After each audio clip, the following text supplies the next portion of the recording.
Okay, good afternoon, everyone. Welcome to Artivism, the power of art for social transformation.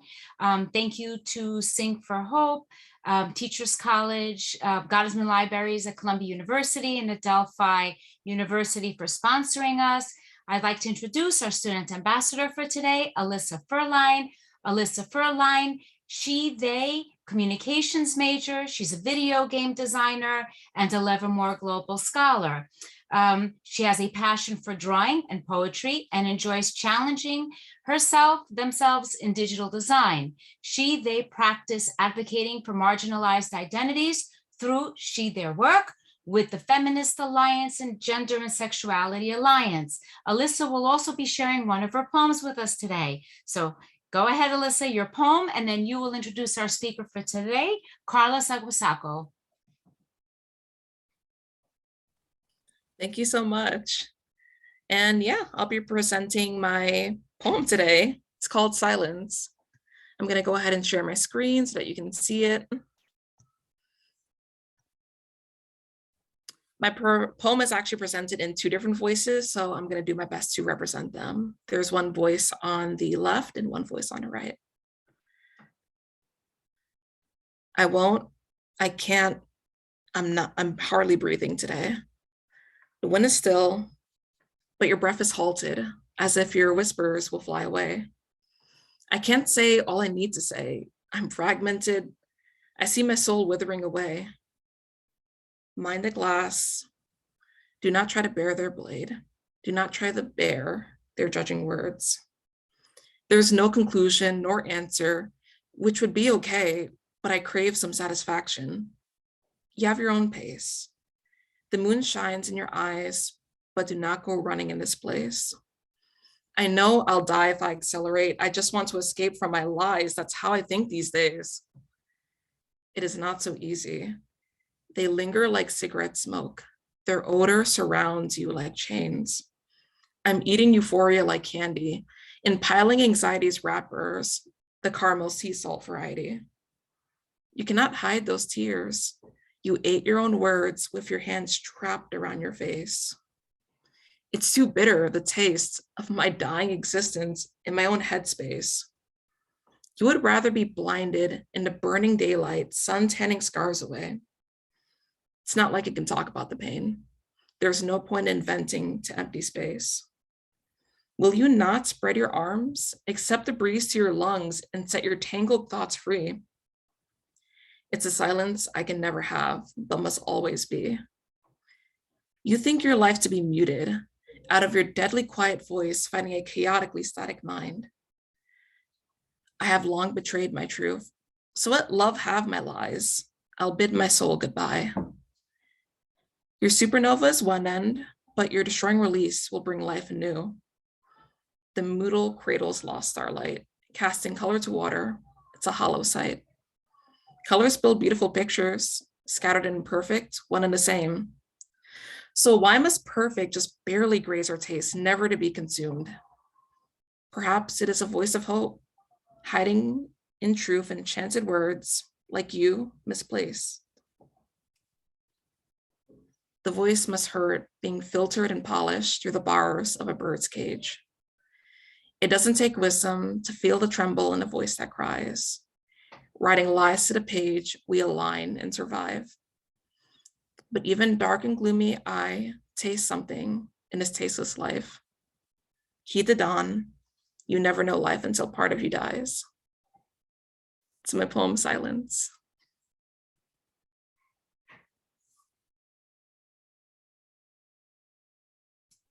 Thank you, Alyssa. That was so beautiful. Would you like to introduce Carlos Aguasaco? I would love to.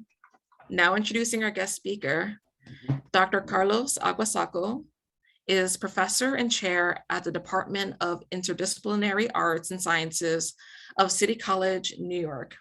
He has edited 12 literary anthologies and published 6 books of poems, most recently, the New York City Subway Poems. This book received a gold medal in the Juan Felipe Herrera Best Poetry Book category of the International Latino Book Awards. In 2021, the Academy of American Poets granted him the Ambroggio 2021 prize for his book, Cardinal in My Window, with a Mask on Its Beak. His poems have been translated into a variety of languages, including English, Portuguese, Romanian, Galician, French, and Arabic.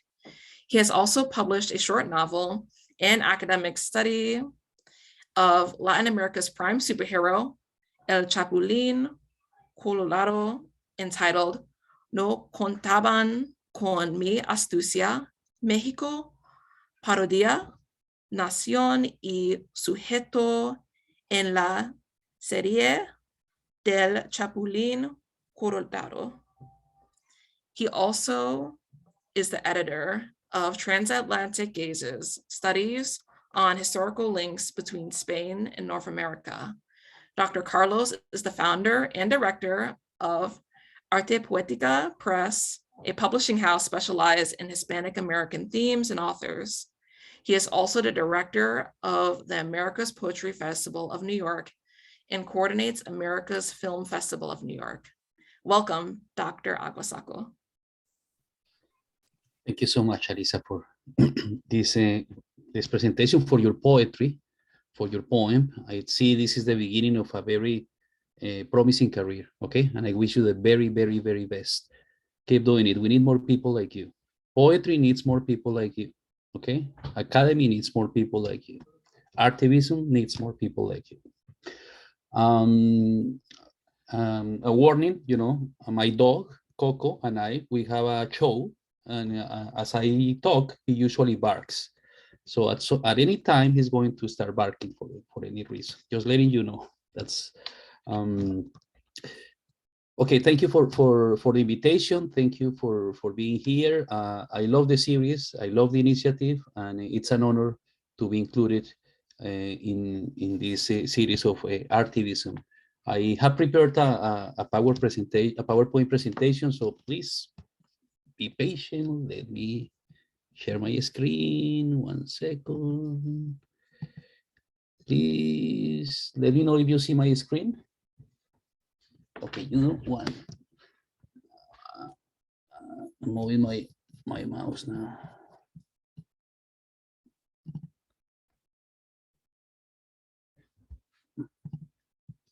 Okay, now it has to be full screen now. Is that appropriate? Okay. Fine, so the presentation is called Multilingual Artivism, the Case of the America's Poetry Festival of New York and Artepoetica Press. And I have, you know, prepared 26 slides, mostly visual slides to accompany the presentation, okay? First, I'd like to begin with this picture.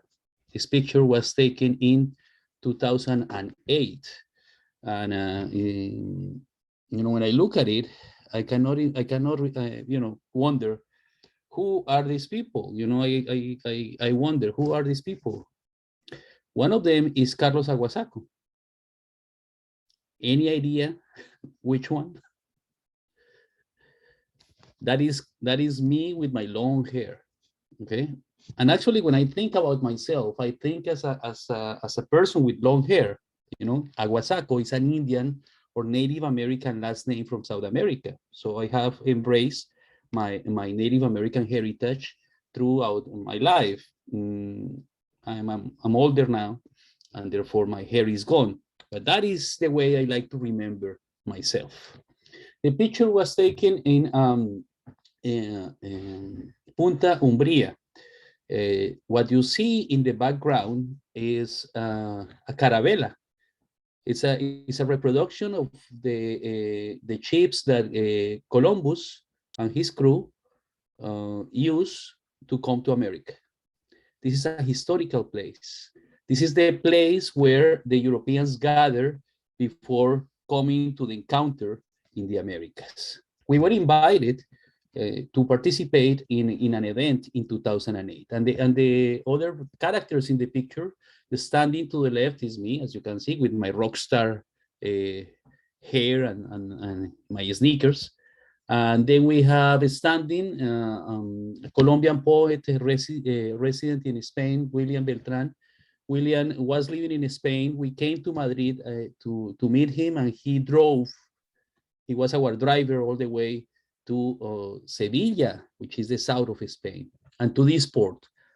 William passed 11 years ago, but we do remember him, and he has been an inspiration for us all these years.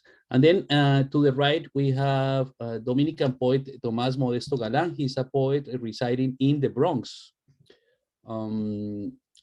Below we have, with the dark glasses, with the sunglasses, we have Salvadorian poet and professor Juana Ramos, and then we have Dominican poet and professor Irene Santos Lopez. We were invited to this event called Otoño Cultural in Huelva.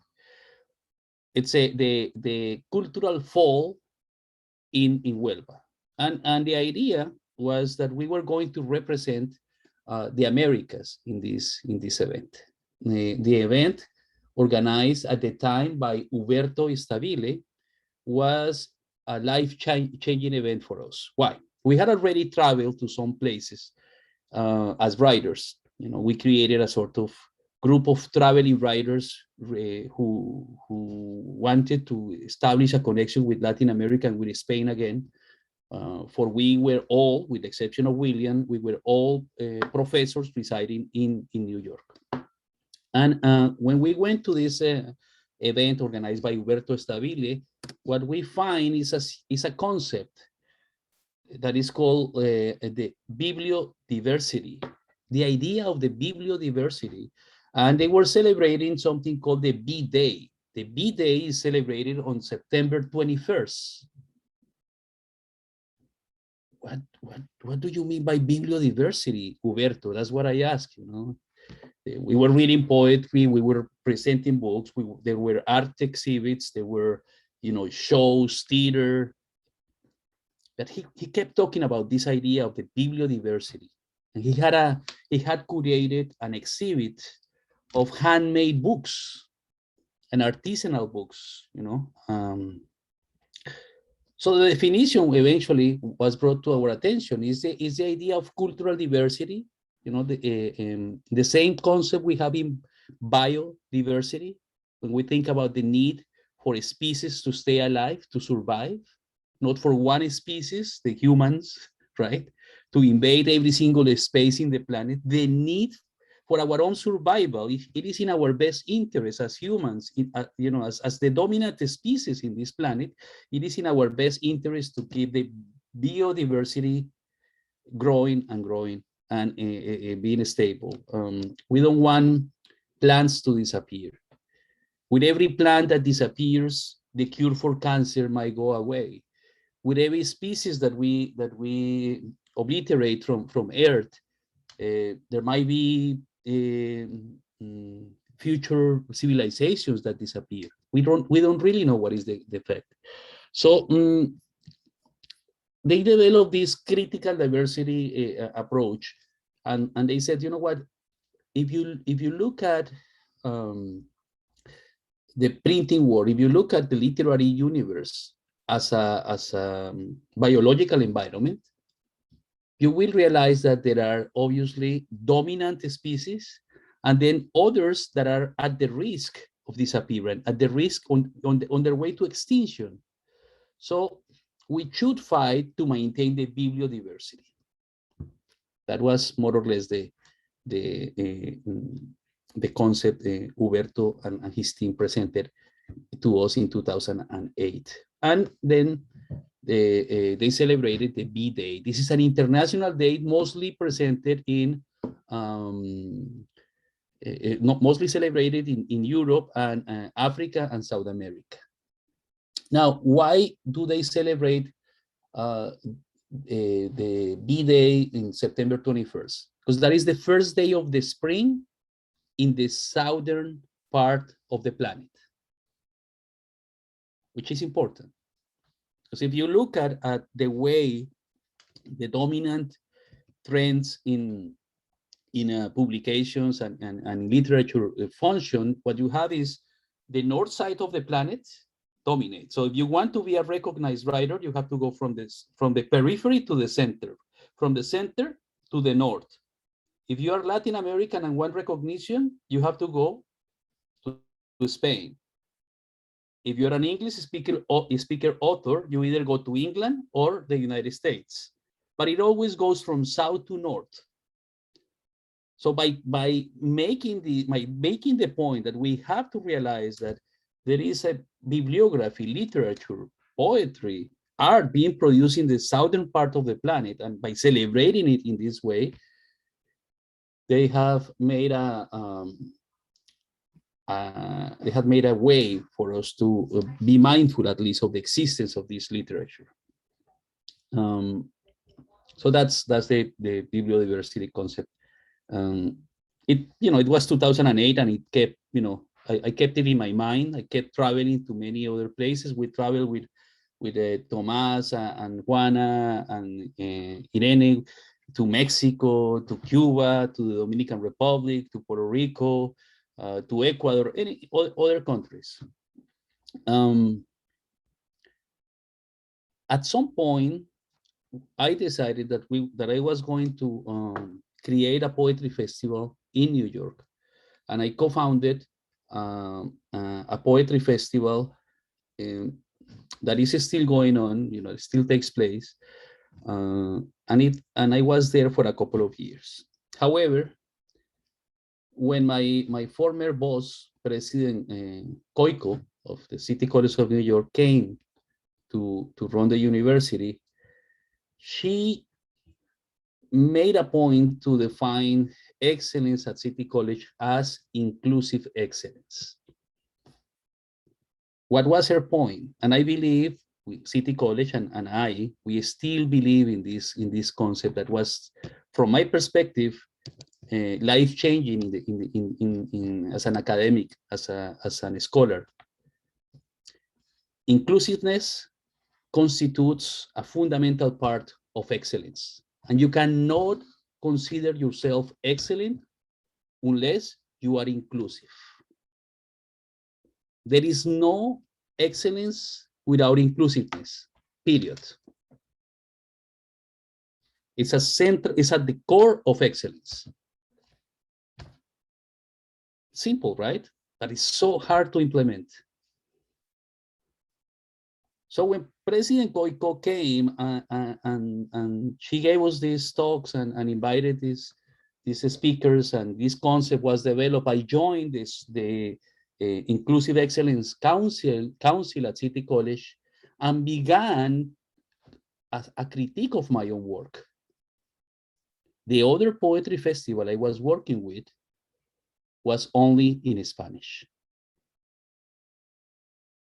So from my perspective, we were making two mistakes. One, we were robbing ourselves from the experience of exchanging ideas and experiences with other cultures, with other groups.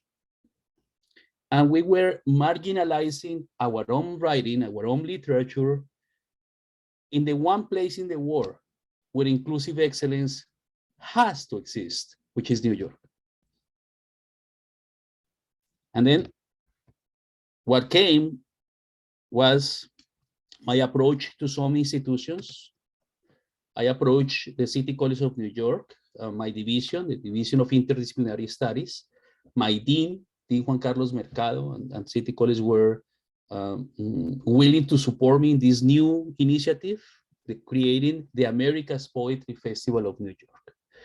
I also reached out to the consulate of the Argentine Republic. The former consul and the current consul were good friends of poetry, and they had a beautiful space on Fifth Avenue and 55th Street.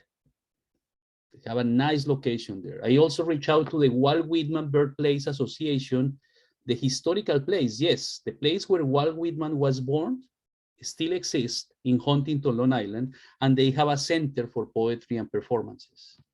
I reached out to them. I also talked to our friends at Instituto Cervantes, New York, which is in 49th Street and 3rd Avenue. And they agreed that they were going to support this initiative of creating a multilingual poetry festival in New York that was going to be as inclusive, as diverse, therefore, as excellent as possible. I also had the support of some friends, the Long Island Latino Arts Council was kind enough to give us their support. They help us get students from the schools in Long Island, mostly Deer Park High School, that attend the poetry readings at the Walt Whitman birthplace. So we have this connection with high schools in Long Island that is very productive thanks to the Long Island Latino Arts Council. We have this jazz venue in Queens, Terraza 7, where we also have performances with the visiting poets. We also receive the support of B District, which is people who have been helping us with the website and other things. And then ACEDEU, which is the Association of Dominican Writers residing in the United States. That's more or less the team, although every year we have other supporters. I thought that it was fair to mention those who were there at the very beginning of the process. And the result of that is that we have had, oh my God, eight poetry festivals. 8 poetry festivals. 2014, 15, yeah, 8 poetry festivals. And out of those, when Alicia was reading my biography, I kept thinking, oh my God, I get the credit of the work done by so many people. I believe, like President Barack Obama, that you never achieve anything by yourself. That someone made the road for me to get to the train station. That someone built the aqueduct so I can have water here and drink it. So I don't have to walk, 3 miles to get water. Someone was there, someone who did manual labor was there. So I can have this technology in place to have this conversation with you. So part of this conversation is also to recognize those who have been helping us these years. And I take the credit. I usually happen to be the person who takes the credit, maybe because my last name is Aguasaco and it begins with an A. I am always listed first. But I have to say that Professor Irene Santos and Professor Carlos Velázquez Torres, who work with me at the City College of New York, they are part-time professors. Irene works at other universities and Carlos as well. As my friends have been kind enough to support all these initiatives, okay? Now, I also, before I go on, let me take this moment to express my gratitude to some people who have been helping us for quite a while. For example, Dr. Inés Mónica Archer, who's a member of the Queen's Council on the Arts, a member of the Junior Board, who's the director of BICOA, Bicultural Community of the Americas, and an adjunct professor of languages and literatures, I believe, in Adelphi. I also have to thank, I was thinking, how many people I won't be able to mention, but translators, people who have been working for our festivals as freelance translators. Dr. Abir Abdel Hafez, who translates from Arabic into Spanish and into English. Pilar Gonzalez, who does Spanish and English. Carol Ofrin, who also does Spanish, Creole, and English. Paulo Ferraz, who does Portuguese. Adam Ondes, who has helping us with the translations from French. Kim Brianna Batts, who has done some translations from English into Spanish, and Christine Diska, and the list is amazing. I honestly, there is no way I will be able to list the number of people who have been behind this enterprise of the Americas Poetry Festival. But there are things I can say. Let me go back in time. I can tell you that in 2021, we were trying to recover from COVID, and we went back to having an in-person festival with 20 featured poets representing 3 countries and reading poetry in 3 languages. And we had a high flex format. We were honoring Dominican poet Jose Miguel de la Rosa, who died in New York in 2019. The year before, 2020, was when COVID hit us. And for that, we have to move the festival online. We had poets from Spain, India, Uruguay, the United States, Guatemala, the Dominican Republic, Jamaica, and Jamaica. And what we did was we created an event where we were going to talk about poetry. From the top to the bottom, what you have at the upper left side is distinguished Professor Tina Escaja, an experimental poet. Alicia, you might want to check her work. An experimental poet, distinguished professor of poetry at the University of Vermont. We have Indian poet Ralph Nazareth, who is a professor emeritus at CUNY of literature. And then we have Rafael Courtoisi from Uruguay, who's a distinguished poet from Uruguay, probably the most important living poet in the country. And then I was mentioning before, we had Professor Octavio Quintanilla, who at the time was the poet laureate of El Paso, Texas, who does from textos, as I showed Alisa before. We also had my dear friend, Nick McCoy. Nick McCoy is a poet from the Maya Nation in Guatemala, who was invited to speak to us about the Mayan Caciquel vision of poetry. How do they live it in her community? Dominican poet Mateo Morrison, and then we have Marianela Medrano. Marianela Medrano is the current president of the American Association of Poetry Therapy. Poetry therapy, yes. She's a doctor in psychology, and she uses writing and poetry as a way to cure, to produce treatment. Writing as a healing mechanism, which is amazing, right? And then we have poet and professor Keisha Gaye Anderson from Jamaica, residing in New York, who talk about empowerment for women of color in poetry in New York, and she's amazing. Hello. We also have Juan Armando Rojas, who's a professor and a writer.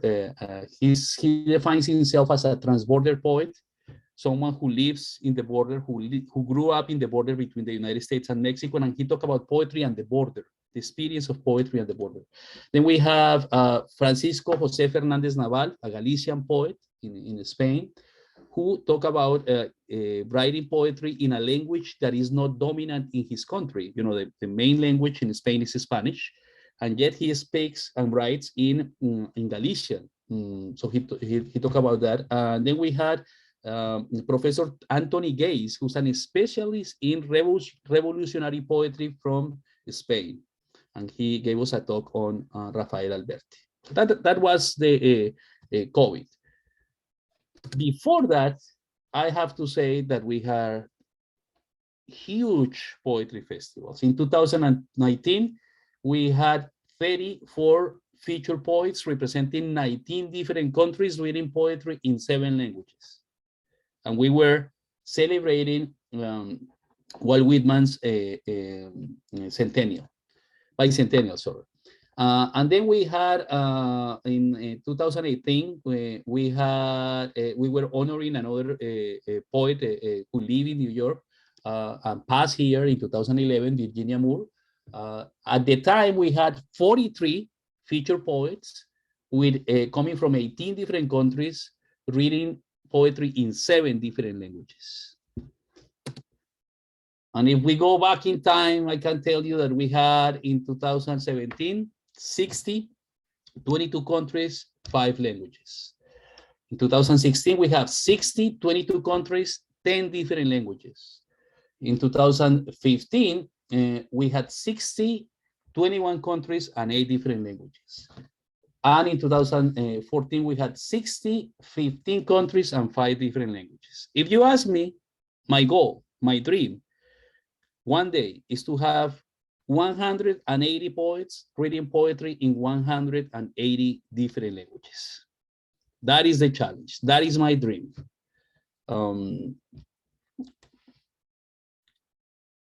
Okay.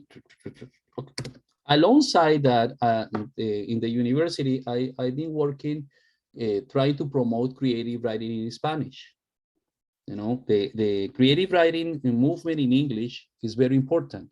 However, creative writing as a field of study in Spanish is just coming to be in the United States. Although the United States is one of the largest Spanish-speaking countries in the world. No? It could be either the third or the fourth. The largest is Mexico, 80 million people, right? And then we have Spain, Colombia, the United States.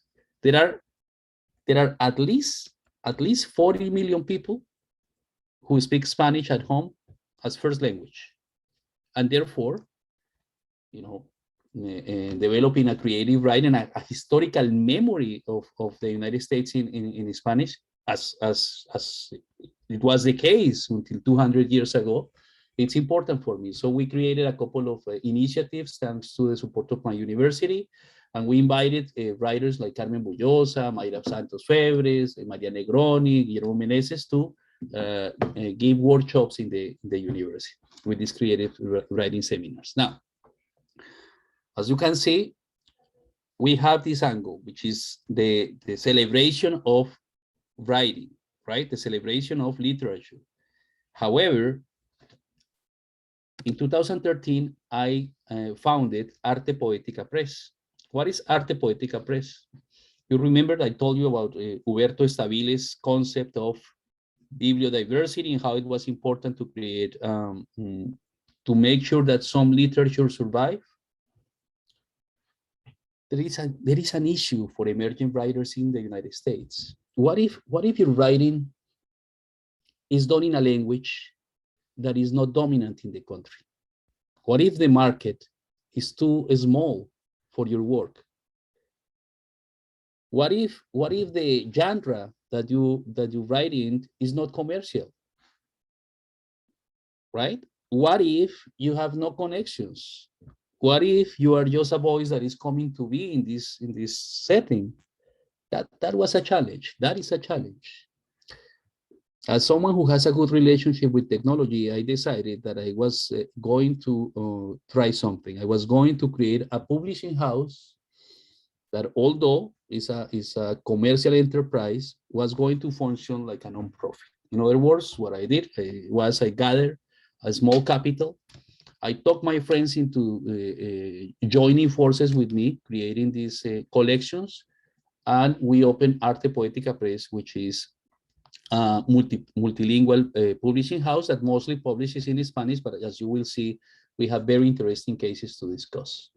At the upper left side, you have Costas Olvidadas by Gebran Sat, who's a Syrian poet residing in Europe. And it was translated by Abir Abdel Hafez. We translated it from Arabic into Spanish. Then the next one is a book that is very impressive, is the Book of Betrayals by Professor Jennifer Radburn, who is the chair at in the foreign language department at Ball State University. Professor Jennifer Radburn wrote this book both in English and in Spanish. This is the one case of a North American writer whose main heritage is English speaking, that has achieved enough competency in a second language to write a book in both, and that is the Book of Betrayals. And then we published a translation of a series of books by Julia Uceda, which is a very important poet in Spain. And this was developed under the leadership of Francisco Uceda, who happens to be a photographer and the nephew of Julia.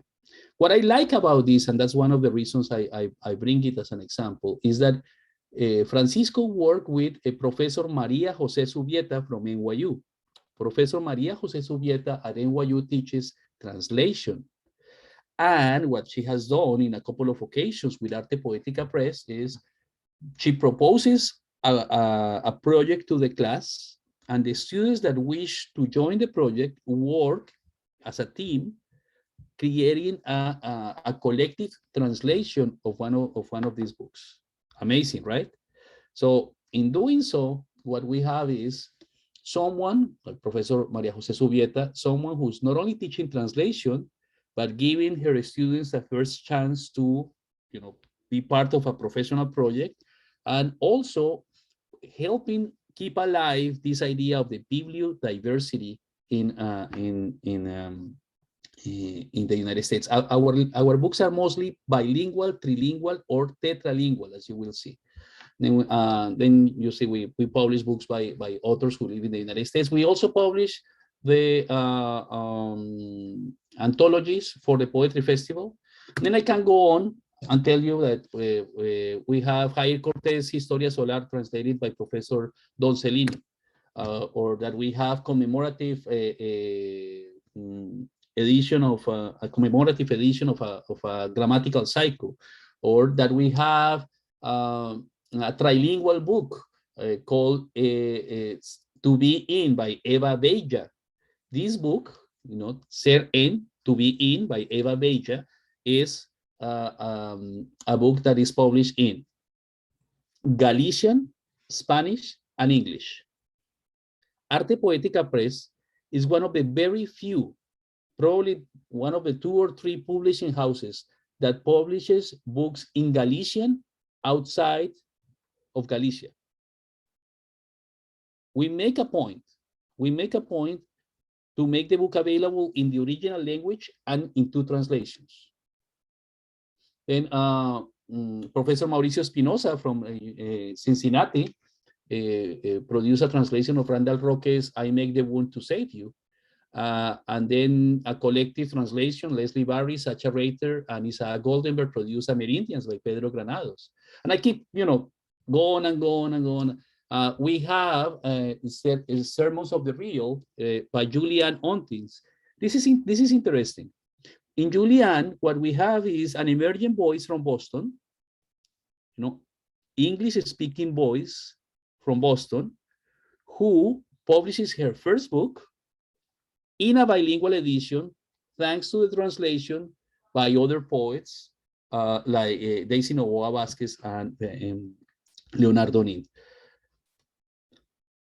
So I'm hoping so far you have seen my approach. What I do is I put people together and I create transcultural and intercultural teams that are willing to work together into promoting these new voices beyond their natural environment.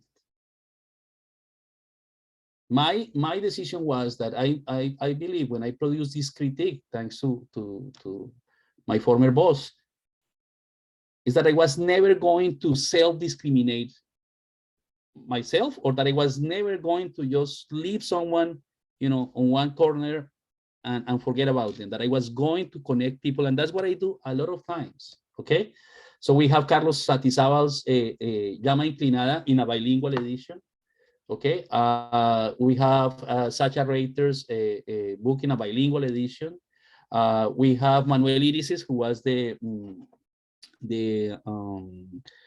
poet laureate of Cincinnati, Ohio, in a bilingual edition with this book. Exactly, this is the book they used to name him, Translating Silence. Fantastic poet, Manuel Iris.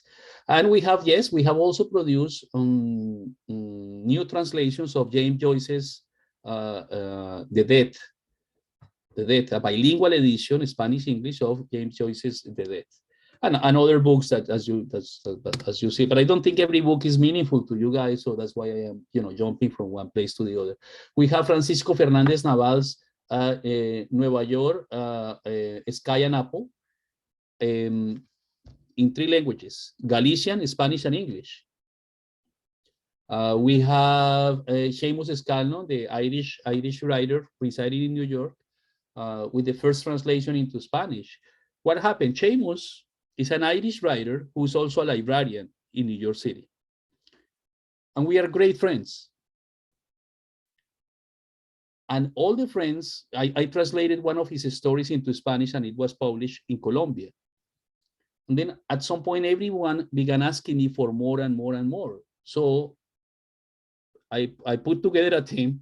I asked Professor Velázquez Torres to write an introduction, and we got with a series of graduate students translating his book into Spanish. Then we have by Kamikaze Cristo, who's a Puerto Rican writer residing in New York, Dicotomía.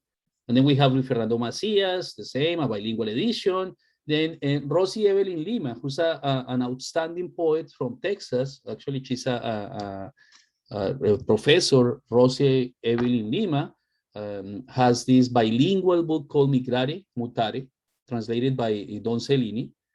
Recently, this book was adapted into opera in Washington.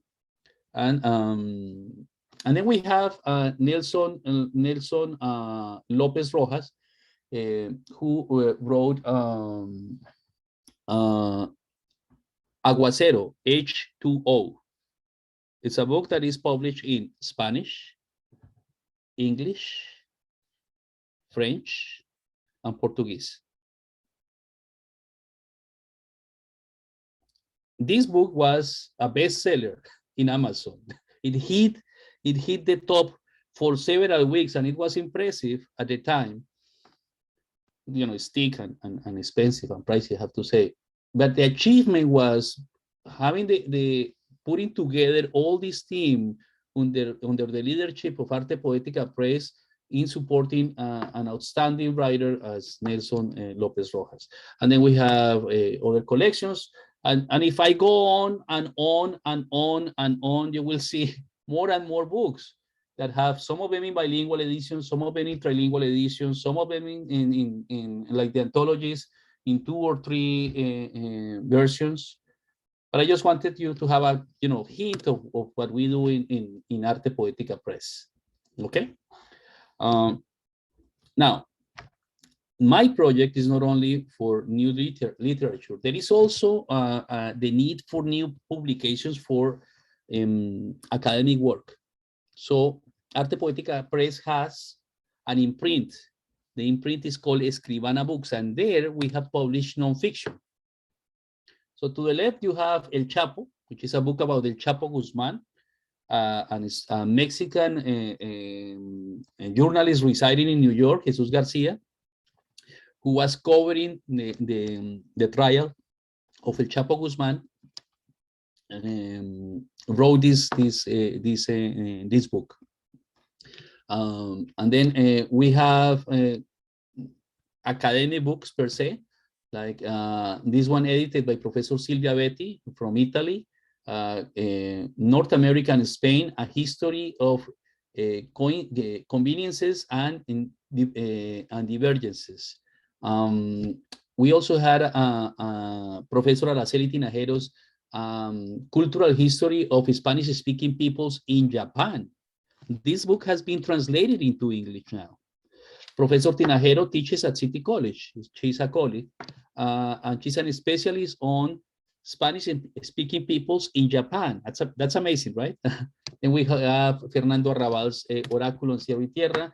We also produce, thanks to Gabriela Pozzi and Kit Watts, Professor Gabriela Pozzi and Kit Watts from Grand Rapids University, a new translation of Carmen de Burgos, one of the very first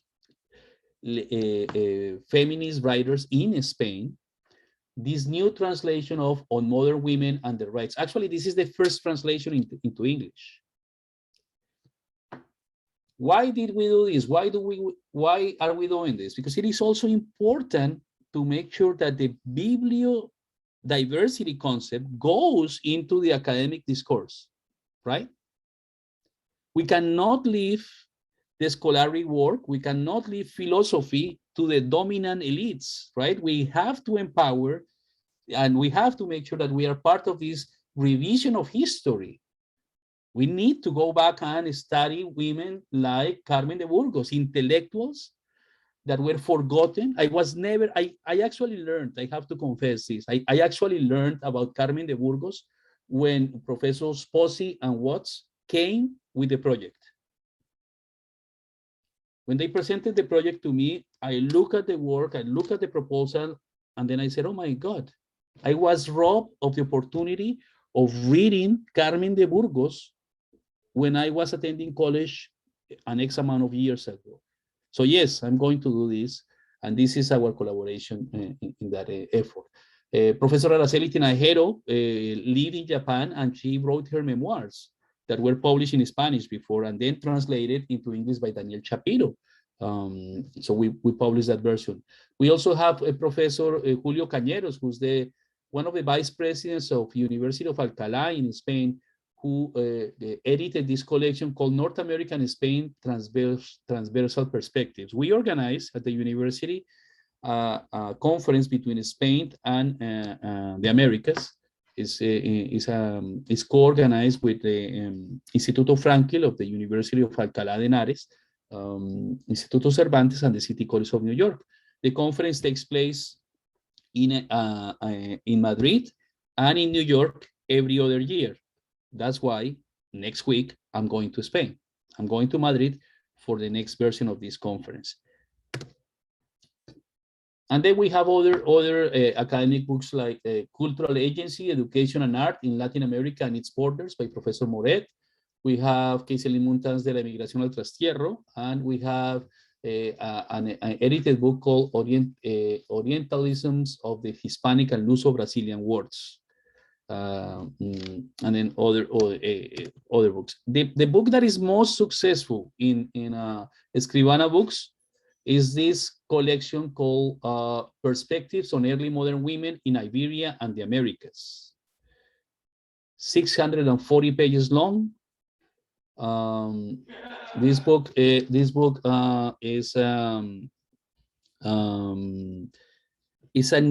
as I said before when I was talking about Carmen de Burgos, this book is a rereading, okay, of modern history, bringing to light characters that were fundamental in making our life be what it is today.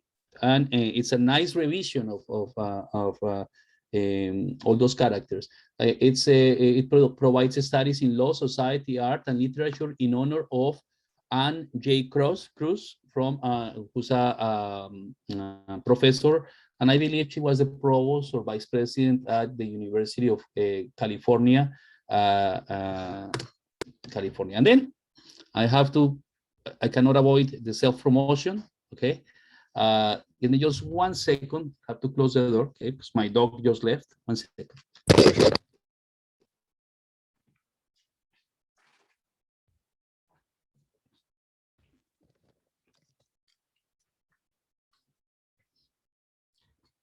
So we have the self-promotion, which is the New York City subway points and Cardinal in my window. These are the Cardinal in my window was just released a couple of weeks ago. But I also have to say that I am fortunate to have through this life, through doing all these things, I have been exposed to these opportunities, to travel around the world. This is a book that was published in Syria. What you have is to the right, you have the Spanish version published in Spain, and to the left, you have the poet. I believe this one is in Lebanon. Sorry, this one was published in Lebanon, and it was translated by Khalid Raisuni, who's a Moroccan poet. And then we have my first book, Conversations with the Angel, translated into Arabic by Professor Abir Abdel Hafez. I guess what I am trying to say is that in my own life as a writer, I have decided that I was going to connect people and that I wasn't going to keep it for myself. That's usually what happens. When you are given an opportunity, there is a natural tendency in modernity, in the capitalist system, to keep things for yourself. And I don't see the reason, actually. It took me years to realize that. But how can you celebrate the rich diversity of the peoples of the Americas if you cannot connect them? If you want things to be a secret? So what I do is In the same fashion I practice an open pedagogy, I try to practice an open approach to cultural organizing and activism. And then we have, you know, other versions of the New York City subway poems in Arabic, published in another book in Spain. And then we have a French version of the New York City subway poems, and then another short collection, and so on. And I am really happy to say that all these things have happened to me. But I am happier to say that I've been able to share this with my friends, with my contacts, with the emerging voices. The festival makes sure to balance the participation. We never have more writers of. We try to balance generations. So we usually have emerging voices, established voices, and a couple of, you know, top of mind poets. But and these are other books that I have produced as a scholar. The Transatlantic Gazes that you were mentioning before, and then the book on Chavo del Ocho, and where I contribute with a chapter, and my book on El Chapulín Colorado.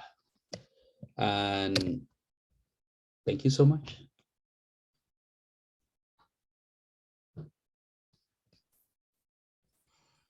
Thank you so much, Dr. Aguasaco. That was an incredible presentation. And thank you for being our artivist today. Honestly, I think I truly got so much out of it. Now, right before going into Q&A, if it's okay too. Okay. This Wednesday, April 20th, is the opening of Adelphi. The opening of Adelphi's reception for the Artivist exhibit, Arts for a Purpose, multi-venue global exhibition at Garden City campus from 5:30 to 7:30 p.m. So we look forward to seeing you there. Monday, April 23rd, Christina Lisi will present via Zoom in her presentation called Instilling Hope, the Creative Arts Therapy in a Forensic Setting. So for more information on this and all of the series past and upcoming events, please go to the website www.adelphi.edu/artivism. You can follow us on Facebook, Instagram at Artivism 4, as in a number 4, Shared Humanity, Artivism for Shared Humanity. Or simply you can Google Artivism and Adelphi, and that'll get you the same search result. We also have a YouTube channel that's called Artivism for Shared Humanity. And if you would like to get more involved in this ongoing initiative, please contact the Artivism team, artivism@adelphi.edu. Now, I would like to ask if there are any questions for our artivists today. Please use the raise hand function on Zoom, unmute yourself, or ask a question in the Zoom chat.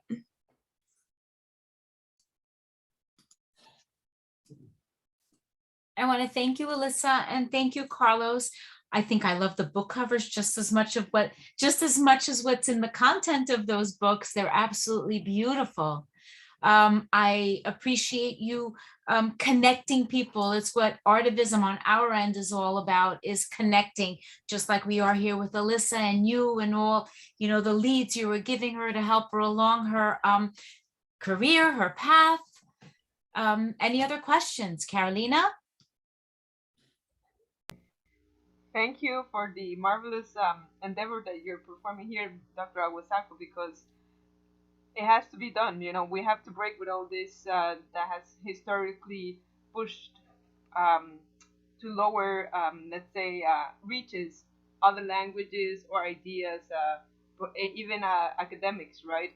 I see this also like in research, right? But all this takes time and effort and resources, of course, because, you know, like, you might be like, I mean, you as in general might be doing a research project, say for your thesis, for your doctoral research, whatever it might be, right? And some people might stay at the upper results that they get, but to get all these voices up and to get the quotes in Google up, right, we need to go and invest our time to go deeper into the layers of research so that we can find those voices and that are not considered per se canon, right? Because of academia, of that the definition that they're using. But the more that we all invest our time into bringing those voices up and raising those numbers of quoted articles, quoted researchers in our research, then we're also doing our part. So it is an ongoing effort from everyone that is, in whatever field you might be at, using your time and that platform to raise those voices and change the statistics and change the canon for sure. Yes. Yeah, I agree. But one of the things that I believe works is making sure that you produce transversal readings and transversal samples all the time. When I am invited to an event or to a reading, my question is always who's going to be there, because I refuse to be part of a parade of males. Yes. Let me be totally honest here. Usually I see a lot of female colleagues organizing and a lot of males presenting. And that's why the place of Irene Santos is so important in the festival, because Irene is always there to bring balance to the force, to make sure that we have different generations, different styles, that we do have a space for expanded poetry. The work of Jacqueline Brooks, who's a poet that does photography. And her presentations in the poetry festival are always audiovisual, to remind us that what you do doesn't have to resemble you exactly. That if you want to change the world, you have to make sure that it also resembles other people. So producing transversal readings and transversal samples has worked for us. So we always take note and make sure that we have new voices, as I said. And amazingly, the new voices, when seated next to the established ones, perform to expectation. It's a matter of giving people a fair chance to participate, to sit at the table. So that's what I would say, and thank you for doing this. I believe that the new technologies and the fact that these spaces exist, these spaces make me hopeful for a better future. Yes, we are just beginning. This is the very beginning of a process that will be fruitful and immensely important for generations to come. You'll see that. And you will be the leaders. Alicia, Carolina. You will be the leaders. This is what you're doing. We just had Ana Lazu, who zoomed in from Athens. So maybe we can get some Greek poets involved Fantastic. with you. Fantastic. Yes, she will try and connect from there. And you did have one more from Elizabeth Meneses. Carlos, is there one book you feel that has become accessible to English readers that you feel is vital to creative writing, history, or learning? Oh my God, that's the hardest question ever. Yeah. hardest question ever. Everywhere. Oh my God. That has become accessible to English readers that you actually, if I might say it, if you read it carefully, Ralph Waldo Emerson's essays on poetry, that remind us that every word was at some point a metaphor, and that reminds us that the poet is, by definition, a philosopher of language. I would say that one is open access, right? It's in the public domain, and anyone can relate to those essays. So that is the one I would say, go check Emerson's essays on poetry, his proposals. Obviously, it's a person from the 19th century, okay? And when you read someone from the 19th century, you have to read it with a grain of salt, okay? And somehow actualize it, right? bring it to the 21st century version of it. Because you cannot expect someone, who lived 200 years ago to have the same sensibility you have. However, that is a book that I would like to discuss, that I would like to have a conversation with, that I try to have a conversation with all the time. Elizabeth? Hello. Sorry I was not speaking earlier, but I would just like to say I really appreciate, having this interaction and this space, like you mentioned, Carlos. I graduated undergrad in English literature, but I'm continuing in my graduate program in Masters for Education. And I think that access, especially me going into the adolescent education field, access to these books that are really not seen or spoken about, it's just not in the conversations, period. I think I really appreciate that, the work you're doing and your colleagues. And I was wondering if you know any resources, or if you've created any resources as well for adolescents, books that maybe are not in the mainstream of our education system, because that's something I'm definitely trying to, do my part as a future teacher to amend. Thank you. Coming to H books. Oh my God, how hard is that? Especially since from this perspective. There are a couple of publishing houses that I would review. University of Arizona Press, one of them. Artepoetica Press.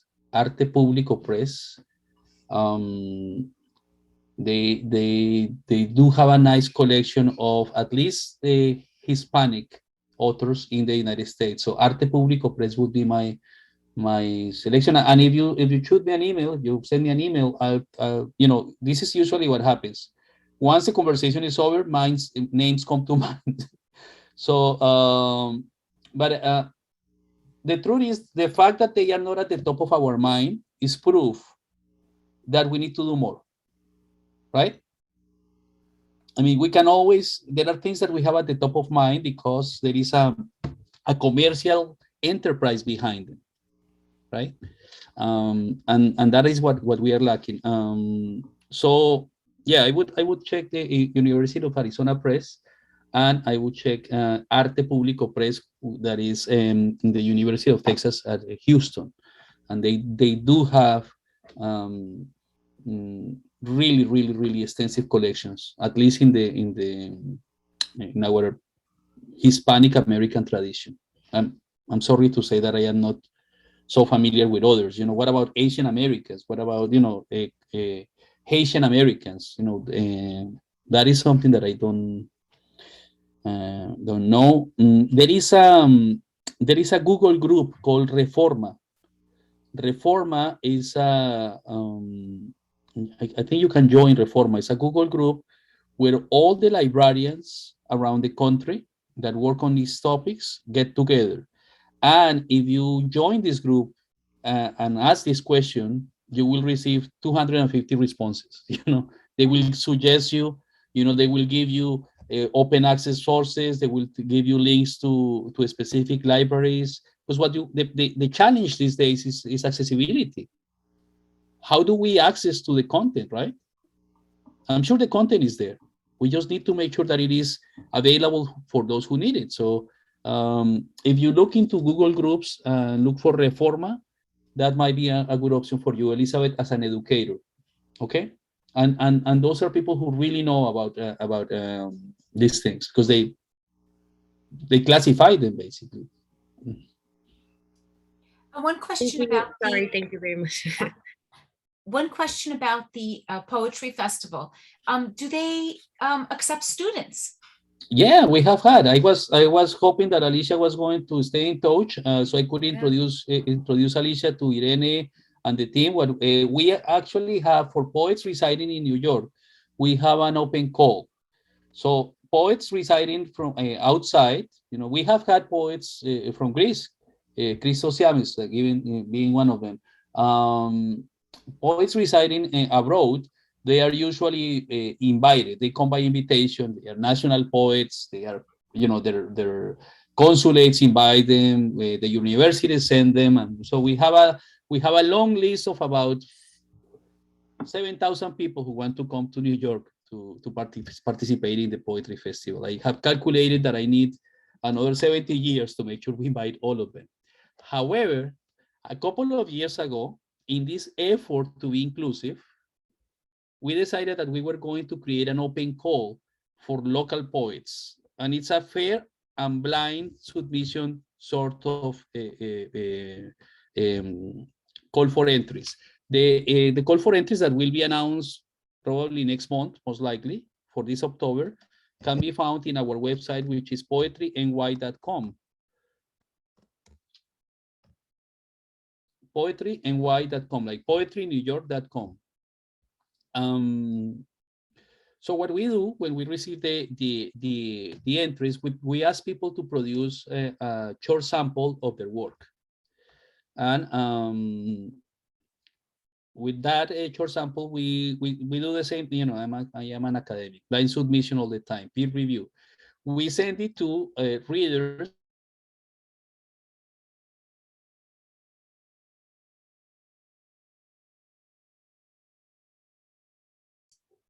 Okay, well, wait a minute, it froze.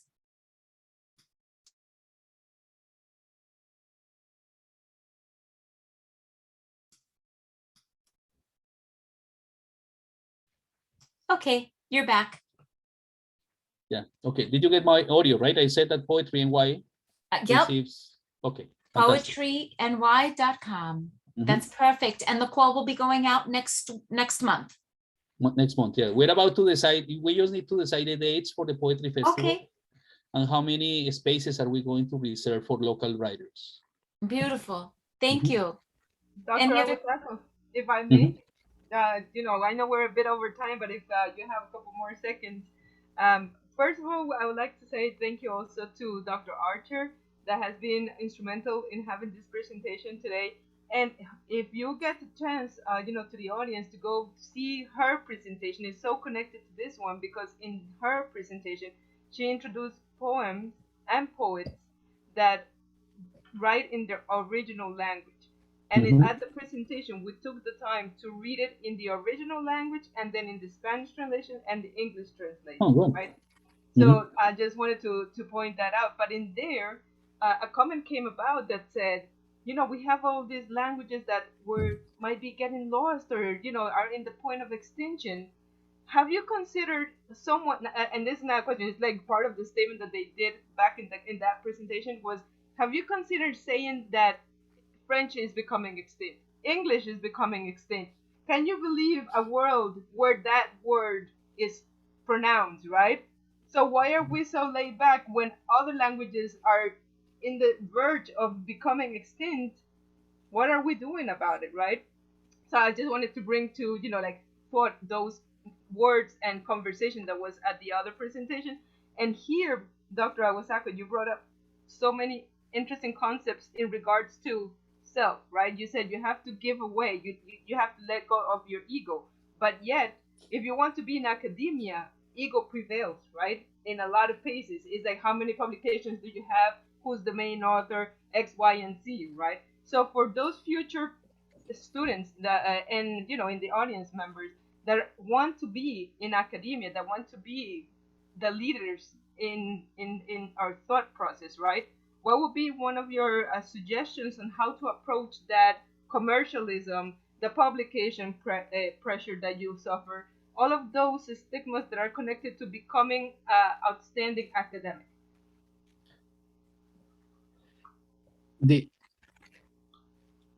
It depends of who you ask. If you approach someone who's bitter, the advice they will provide is bitter, right? If you approach someone who hates going to their job, right? You will get hate, right? So I would say the right thing to do is to gravitate towards people that you admire and that are inspiring and that share your values. Now, yes, it is challenging because you do have to perform. You have to pass. In academia, you have to pass first, right? And then when you reach some point, you're able to somehow deconstruct the establishment and do your own proposal. How do we do it? By doing these things, by having these events, by having these celebrations, and by participating and claiming your voice and raising your voice, and reminding people that no one can make you feel inferior without your consent, right? No one can create a canon without your consent either. The canon does not exist just because. The canon has to be a living thing. And for it to be a living thing, it has to reflect the people, right? The real people, not the imaginary ones, right? And when I walk down the street in New York, what I see is the rich diversity of the city. Whatever is canonic has to be inclusive. Otherwise, it's not, right? So Carolina, I also have to be honest with you. There are ways and ways to change systems. Raymond Williams would say that there are two ways to change a system, or three, but two basic ones. One is by creating a rupture, a revolution. That is possible, but painful and risky sometimes. Those of us who have families, who have to provide for families and an extended family, follow the other option, which is Raymond Williams says, and Althusser say, you have to reach positions within the structure and do as much good as possible from there. So if you're teaching first grade, do your best to do as much good as possible as a first grade educator. If you're a college professor, do your best from that position. And as you go up, remember that you have decided that you're going to try to change society by making as much of a difference as you can.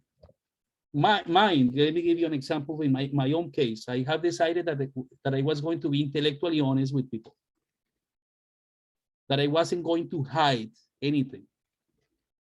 So, and that's why I am telling you this, okay?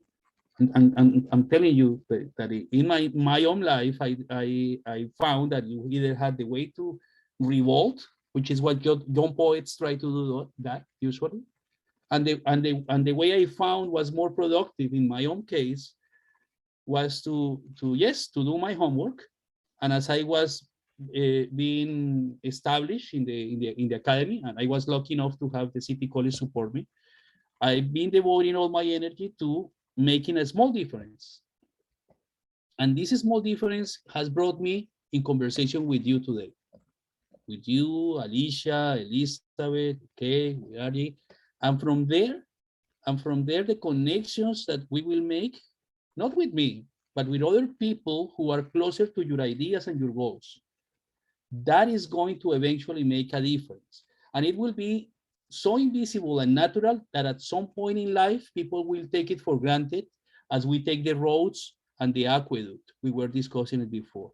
These people, we take the running water for granted because they were so good at doing it that we have naturalized access to running water here.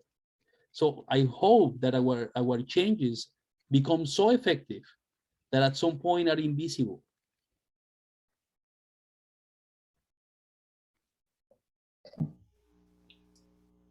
Yes, thank you so much. You're a poet and a philosopher. Thank you so much for this inspiring conversation. Carolina, the takeaway? Definitely. And before that, of course, let's say big shout out to Alyssa Furlan for being a Romulus student ambassador today and for sharing her work with us. As Dr. Aguasaco mentioned, very promising, and we're counting on you to be some of those voices that are emerging and, God willing, shortly being published in so many different presses, right? Definitely. Yeah, there you go. That's it. So, Dr. Aguasaco, usually we, as we're closing up the event, we ask our presenters to share one key takeaway for action that our audience can put to practice.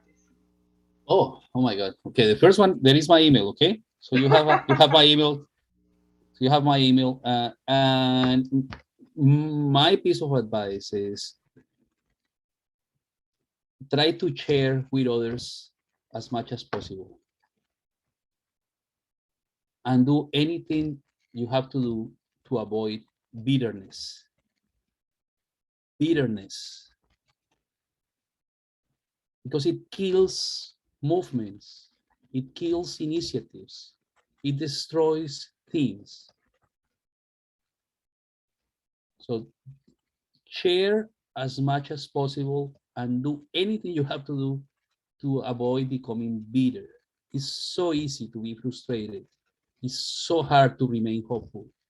But we need people who can, to be inspiring, you have to be hopeful. To be inspiring, you need to be hopeful. So, and you need to, it's fundamental to be open and sharing, regardless of the outcome. From my perspective, if I project positive things, someone somewhere will benefit. I might never know, but I'm totally sure that if I am positive and proactive, and if I share resources and connect people and try to celebrate people's work, someone somewhere is going to benefit. Yes, thank you so much. Thank you, everyone. Yes, anything else, Carolina? What an honor. Thank you for this opportunity. We're I said it already, it's an honor to be able to be one of your collaborators. So we appreciate you and appreciate the work that you're doing, and everyone in the call today and all that will be viewing it later on as well. Stay away from being bitter. That's for sure, 100%. As a reminder, this Wednesday is the open call, so if you're around Garden City, New York, come on by. We'd love to see you in person. We're gonna have some special guests perform and do little things here and there. So we hope that you don't miss it. Come on by. It's gonna be from 5:30 to 7:30 Eastern Time here in New York. It's gonna be a wonderful day. So please stay in touch, and we'll see you soon. Thank you. And again, thank you to Dr. Monica Archer for making the introductions. Have a good evening. Bye-bye. Bye-bye. Bye. Have my email, remember. You have my Yes. email, okay? Bye-bye. Bye-bye.